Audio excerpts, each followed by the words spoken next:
Hello student, सुप्रभात। आइ पुनः हम उपस्थित छी अपने सभक कक्षा में ब्रह्म स्थान एकांकी लऽ कऽ।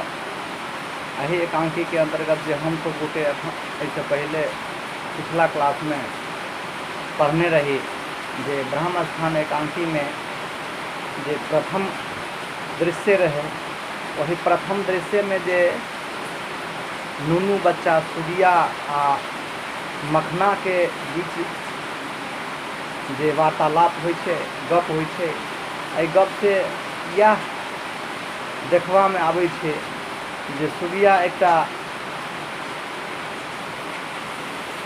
बहुत ही आर्थिक रूप से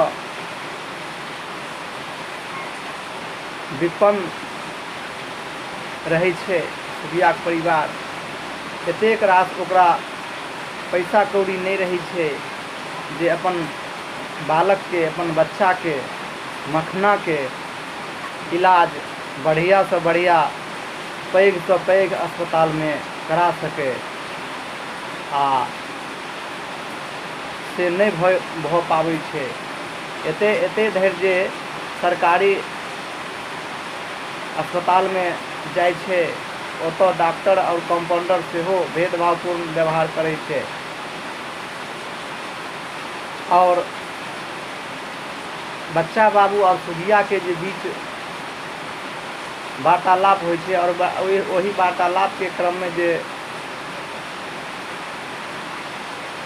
क्रम के जे देखला से ई प्रतीत होइ छै जे एकटा सुखी संपन्न व्यक्ति और एकटा निर्धन व्यक्ति के बीच केहन संबंध होइ छै।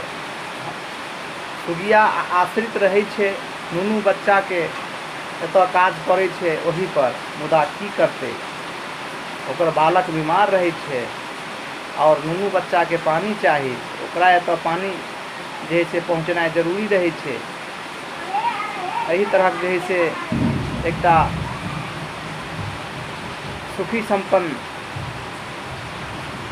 अर्थ के प्रधानता के देखायल गेलैया, और एकटा निर्धन व्यक्ति, निर्धन लोग के जे समाज में रहे छै, जे दैनिक मजदूरी कऽ कऽ अपन परिवार के चलबै छै, एही तरह देखायल गेलैया। आबू चली हम सब गोटे ब्रह्म स्थानक दोसर दृश्य के तरफ। तऽ चली हम सब ध्यानपूर्वक एकाग्रचित भऽ कऽ ब्रह्म स्थान एकांकी दोसर दृश्य के श्रवण करी, सुनी, देखी, पढ़ी। स्थान रास्ता पचकौड़ी ठेहुन धर तक धोती, हार बान्हल, माथ पर अंगपोछा बंधने, कान पर डोरिया गंजी रखने, खून सौसे देह सुमेटल, पसेना सँ नहायल प्रवेश करैत अछि। खून सँ सौंसे देह सुमेटल, पसेना सँ नहायल प्रवेश करैत अछि। पचकौड़ी स्वागत। 2.5 टका भरि दिनुक बोनि भेल, 8 अनाक सतुआ नोन लऽ कऽ आजुक दिन कटली। 1 रुपैया काटि कऽ राखि देलक जे काल्हि फेनो काज कऽ दिए। जँ बाँचल 1 रुपैया जेबी में सँ टकही नोट बाहर कऽ ओकरा देखैत अछि। आइ 1 रुपैया समतोला, नेमो, बेदाना, ग्लूकोज आ घरक खर्ची सब किछो चाही। की लिअ की नहीं। पहिल दृश्य में जे मखना और सुगिया के बीच जे वार्तालाप होइ छै, गप होइ छै, जे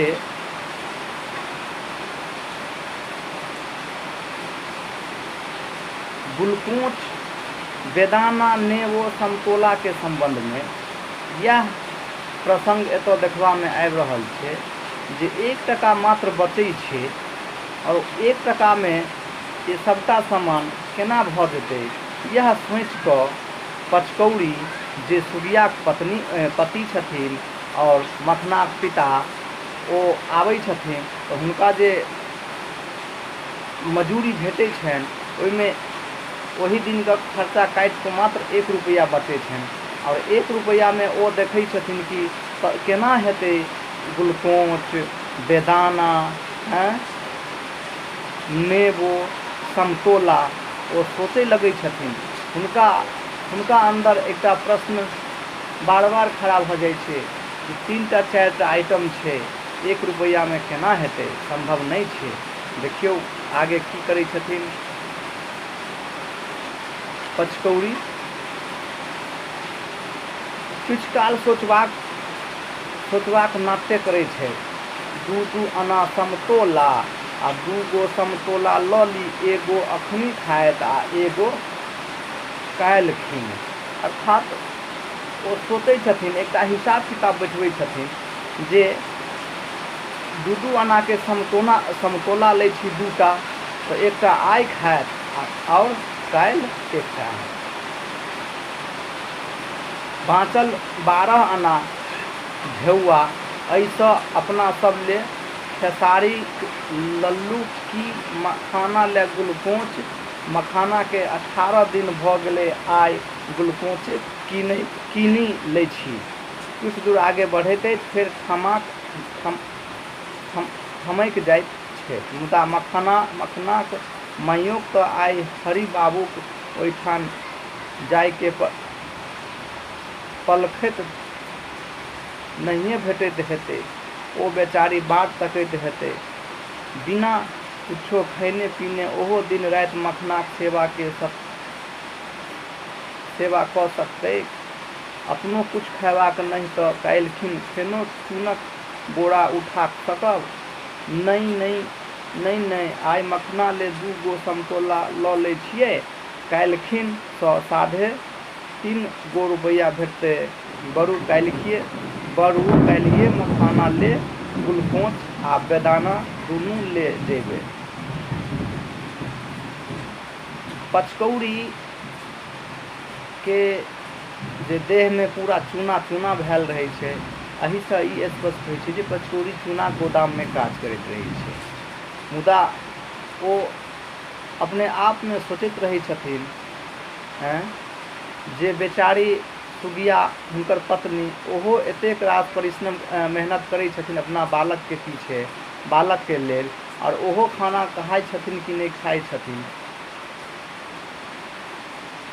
एही तरह जैसे एही ब्रह्म स्थान एकांकी में बहुत ही मार्मिक तरह से की कहै छै, लेखक श्री चंद्रनाथ अमर जी लिपिबद्ध केने छथिन। आइ एतबे धरि रह दियौ, हम पुनः एही कड़ी के, एही दृश्य के अगला क्लास में पूर्ण करब। तब तक के लेल धन्यवाद।